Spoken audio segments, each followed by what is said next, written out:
हाजी अल्लाह वधाए साईं बाबा जो ख़ैर। चोॾहीं हर महीने हिन घर में सलवात थींदी आहे। हाजी साईं जो ख़ैर पंहिंजी बारगाह में उहुद जबल जेॾो लिखण क़बूल फरमा। साईं एडवोकेट फैज़ मोहम्मद भंड साईं जो ख़ैर, तारिक भंड साईं जो, शेरल साईं जो ख़ैर पंहिंजी बारगाह में उहुद जबल जेॾो लिखण क़बूल फरमा। ओ मौला हे घर ऐं सभई घर वारा तुंहिंजे साम आहिनि, तुंहिंजी अमान में आहिनि, तुंहिंजे पनाह में आहिनि। हिननि जो क़यामत ताईं सॼण साम्हूं कजां ऐं हिननि जे दुश्मननि खे निस्तो नाबूद फरमा। अम्मा मिठी खे सेहत ऐं वॾी हयाती अता फरमा।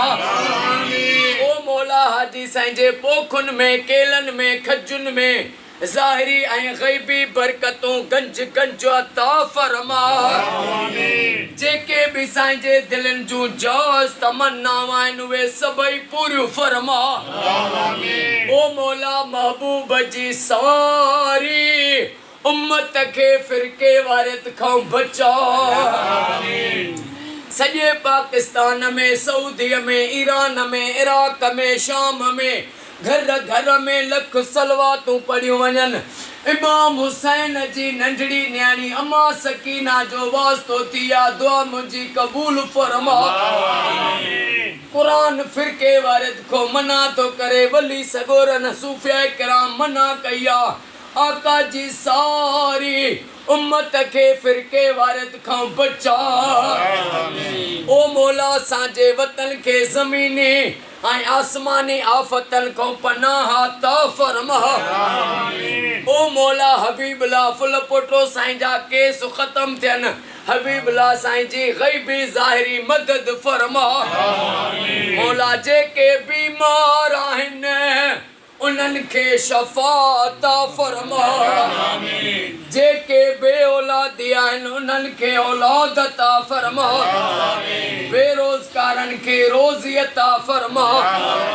क़िबला साईं दीदार अहमद सियाल साहब खे, मोहम्मद बिलावल सियाल साईं खे सेहत ऐं वॾी हयाती अता फरमा।